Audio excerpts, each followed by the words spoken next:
I'm going to go over the state of the program for Baylor women's tennis after the 2025 season concluded. And it was a very unfortunate ending. They lost to Boise State, the Mountain West Conference champions, 4-3. And I'm going to just go over the match real fast. So at number one doubles, Christina Tinglia and Luba Kostenko, they were down 5-0, but they won 4 straight games before losing the match 6-4 at 1. At 3, Sierra Berry and Zuzana Kabaha, which I know that's the proper pronunciation now because like the interview on the second podcast with Zuzana and John Morris. They lost 6-4 at 3. Number 2 doubles, Nadong and Wenfei Yu was unfinished and they were up 5-4. And what's crazy is Baylor women's tennis took 5 first sets against Boise State. The only one that didn't was Luba Kostenko, and she lost 6-3, 6-3 at number 2. But Baylor rattled off 3 straight singles wins. I mean, apologize for looking down because I cannot memorize all this stuff. Zuzana won at 3, 6-0, 6-1. Nadong won at 4, 6-4, 6-0. And Candy Gibbs won at 5, 6-4, 6-4. Unfortunately, it did not happen in the third set. Christina Tinglia lost at 1, 6-4, 4-6, 0-6. Now, I feel bad for the seniors that lost on their last match, of course. And I feel even worse for Nanika Sato because that was the match that clinched it all for Boise State. And she won the first set 6-3. Lost the second set 3-6. And that's only on one break and they consolidated. Now, it was 3-6, but it was a double break because she lost serve. And she had game points to extend the match. Like 1 or 2 of them. To extend the match. I mean, to make it 5-4 down on serve and make them serve it out. Unfortunately, she missed a volley deep at the very end when she was at the net. So what does this mean? Obviously, besides this is besides back-to-back round of 64 exits. Now, Baylor women's tennis finishes their season 20-6 overall, and 10-3 in the Big 12. And you know what's crazy is the 3 teams that they lost to in the Big 12, they finished in the top 3. Texas Tech, UCF, and Oklahoma State. That's the only 3 teams they lost in the Big 12. And I do not know like the future results here, but the Big 12 was not even that great of a conference.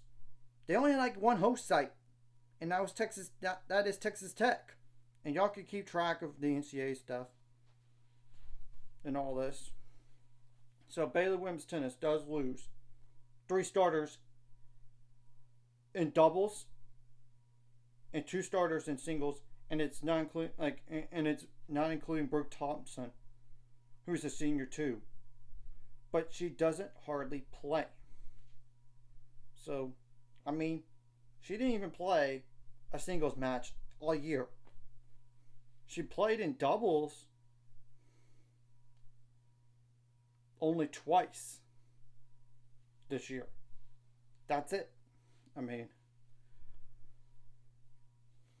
and I just feel bad that this was like the worst loss in terms of ranking all year long. Boise State was number 70, and Baylor was in the top 25 at number 22. But this is why the matches are played.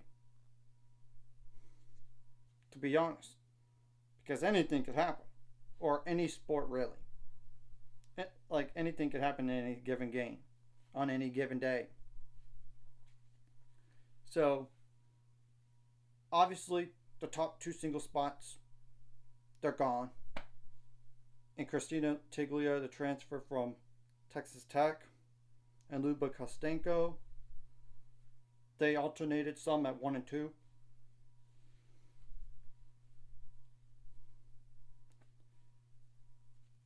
That's the only ones in singles. Now, doubles, obviously, Sierra Berry was more of the double specialist.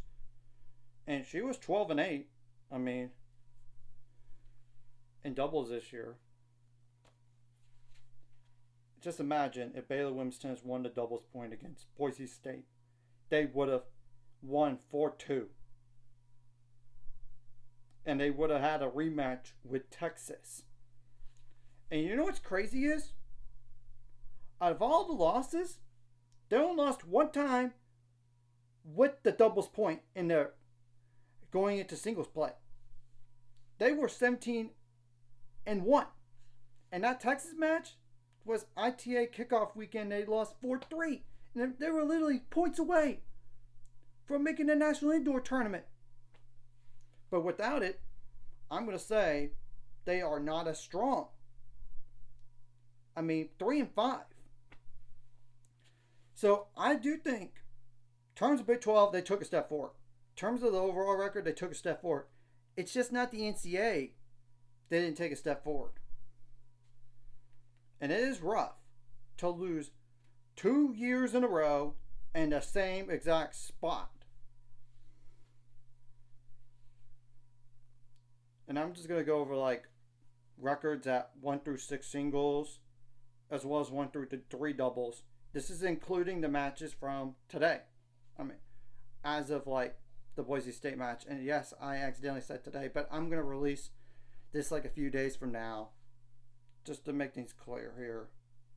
I just want to get all the negative emotion out of the way. So at 1 singles, it was like the weakest spot. I mean, 42.429, 9 and 12 at that spot. Now, the second, second worst spot in singles was number 2, 12 and 9, 0.571. Now, I will say number 3 was pretty good this year, 16 and 4. And believe it or not, number 4 singles, 22 and up. And 17 of those were by Na Dong, who lost only 1 time in singles all year long. And that was at number 3. So she was really consistent. And you go back to the Baylor women's tennis roster, she's actually listed as a junior now. It's like due to academic age, I believe, but who knows about that situation. But I just want to make that clear. Now, number 5 singles, 16 and 5. And number 6, 13 and 7. And you know what's crazy is, Nanaka Sato was 11 and 0 in singles prior to the last 2 matches against Texas Tech that she lost in a third, and obviously Boise State. I know that's including some DNFs. I know, but still. So how many players are going to be back next year? That's pending transfer portal and players turning pro. So 1, 2, 3, 4, 6, 7, 8. 7. 7 of them, really. 7. Yeah, that's 7 of them. And granted, Lindsay Patton, that's on the roster. She did not even play. And the same thing goes for Lauren Littell. So she did not play either. They did sign 2 freshmen though. And Luna Ivkovic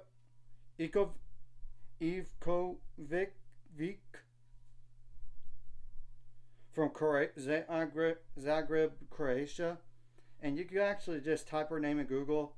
Her parents are well known. You'll know why.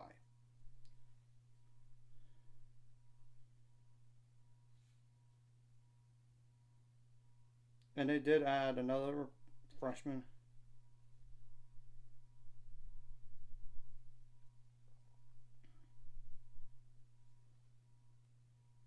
And like Mu Ji Zhang from Taiwan.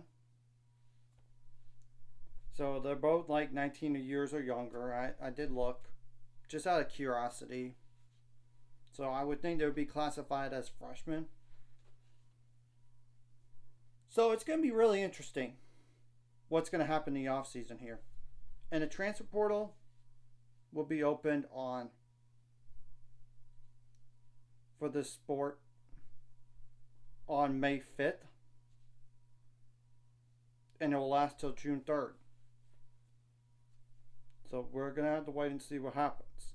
And granted, I might release it on the day of the transfer portal being open, so you'll know what I mean and all this, and we'll just have to wait and see what happens. I just find it crazy that the only losses they had were to really good teams prior to this. And this is no offense to Boise State, but when you look at the losses, Texas Tech, top it, their national host. You lost to them twice. Obviously, lost to Texas. They're a host. That's 3 of them. UCF and Oklahoma State were close to hosting. So, yeah. It just stings to know you had a good year and a better year than last year overall wise. In Big 12 wise, but just not NCAA tournament wise. So, yeah, it's just tough. But I will say, and this, the Big 12 is a gettable conference. And you know what's crazy is Oklahoma State's going to lose one senior next year. And I don't know what's going on with Ann Joby Kajuru. She has not played all spring long. And this is pending Players Training Pro 2. It is pending that. And I know Texas Tech only loses one senior as well, for sure. But that's their court one. Got to keep that in mind. And if you really want to look at UCF, it's their number 3 singles player. And that's the only one they're going to lose. But you could go down the list in terms of like the Big 12 wise and the, like on who they lost to. But I just want to, and there's so many teams out there. And you know that this year they didn't play everybody in the Big 12. Yeah, in the conference slate, yeah. And as you can tell by the number of matches, they didn't play 15 conference ones, just like the SEC does. Maybe that'll be different a year from now. Maybe, if not, it could just stick the same at 13. It could be. And maybe they'll change the Big 12 format for the Big 12 tournament for the sport too. Just like they did for women's soccer. I'm not saying it's going to happen, but you got to consider the aspect of college athletics these days and with the costs situation, you know, and all this. And it does like add more days and and really it's just like the top 8 that played, and that's, I mean, that advanced to the quarterfinals, and that's it. Though there were a few upsets, like obviously like UCF over Oklahoma State, but that's like a 3-2, or like you get the on how the seeding thing. I don't remember it, but not a lot of upsets to say the least in the conference tournament this year. And it just stings that when you're hosting Elite 8 onward, you're gonna just have to stand there and watch teams win on your national title on your home court, let alone the Big 12 already. And I kind of already thought that the ceiling for this team might have been Sweet 16, depending on the matchup. And this is a Texas team that it's not like the ones in the past. Oh no, they're more beatable. I mean, Baylor almost pushed them. And I do expect Texas is going to beat Boise State. It's a matter of the scoreline to me. That's just what I'm saying here. And y'all can check out the results, like I said, if y'all want to. So, Mood Doing, I think, is going to be the 1 and 2 singles next year, pending transfer portal. I do think Non Dawn has potential to be court 1, just like Zuzana Kabaha. It's battle between those two. If you keep them both, it's a battle. The question to me is then, who's the number 3 singles player? I know that Candy Gibbs played out at Purdue, but I don't know if she's gonna. If she does elevate her game, that would maybe be an option at 3. Maybe Monica Sato raises her level. And I know Winfei Yu hasn't played singles in a while either, so maybe she'll raise her level. I don't have a clue. And maybe the better of the 2 freshmen is Mei Zhang, the Zhang from the Taiwan one is the better one when you look at UTR. So maybe she could be the player at 3. But then again, who thought Winfei Yu was going to start right away in singles? I mean, that's just the crazy thing. And she did have a good fall. And she did surprise. I mean, and she finished 7-4 in the dual matches this year. So, yeah. She was outside of looking at the very end of the year. It's because Nanako was playing that good, to be honest. So, I do think the depth, to get 4 through 6 is there. And even the number 7 player. But who's the court 3? I don't know. They're going to have to reevaluate this roster, I'm sure. And some discussions behind the scenes. And they could explore the transfer portal just to get this roster better. And like I said, the Big 12 was not even that good this year in terms of ranking. So, we're going to have to wait and see what happens in the transfer portal from here. And I'm going to leave Mac Rhodes on his decision on what's going to happen with this program. Simply put, I trust him, and I know Joey Scrivano's wife does work at Baylor. I don't know. So it's kind of in a tough situation. But honestly, if you thought this program was in a bad spot, look at elsewhere. I'm not pointing fingers, but look at Equestrian. I mean, just telling the truth. And it's a worse spot than this one. It's not like you missed NCAAs so many years in a row. It's just you haven't been further than round of 32 since 2015. Yeah, 10 seasons now. But I will say, 2 of those times that they hosted, they just had bad matchups in Duke in 2021 and in 2017, Texas A&M, your rival. So that's all I'm going to say about this, and I'm going to leave it at that. We'll see what happens from here, and I'm sure Joe Scrivano's wow, how did we let this season end so abruptly like this? Same thing goes for his whole entire staff. So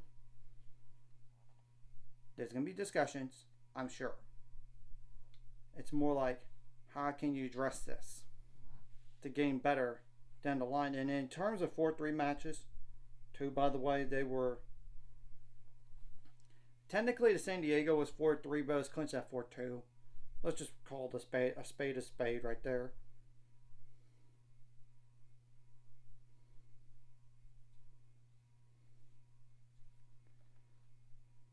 obviously you did lose to Texas. You did lose to Boise State. That's two definite losses and 4 threes. In all this.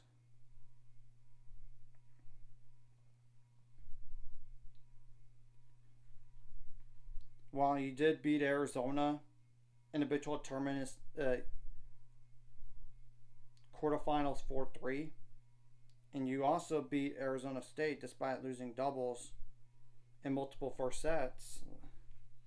Like 4 of them, I believe. I'm going to just double check real fast. Right here.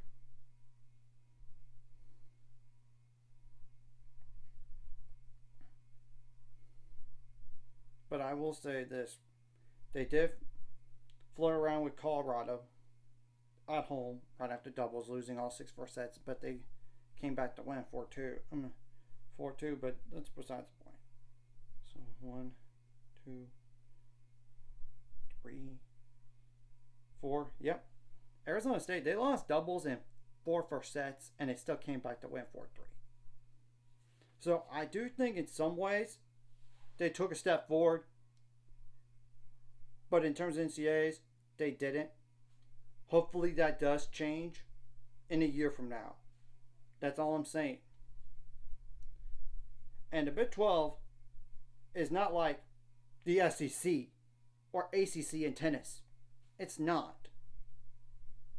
When you look at it, it got worse with the loss of Texas and Oklahoma. But really, in terms of history, it's been mostly Texas compared to Oklahoma.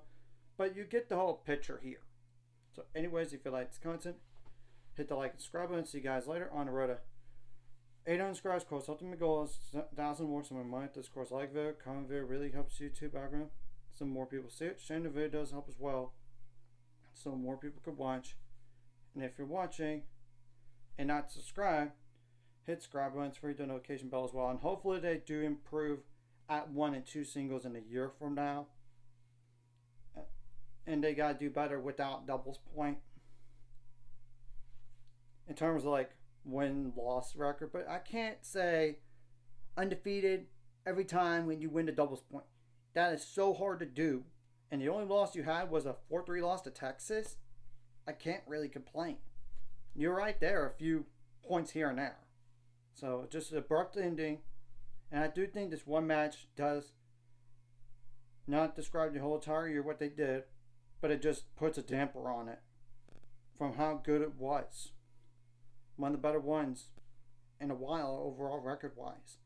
And granted, I know the strength of schedule might not have been the best, but you got to play with what's in front of you. So we'll see what happens in the off season.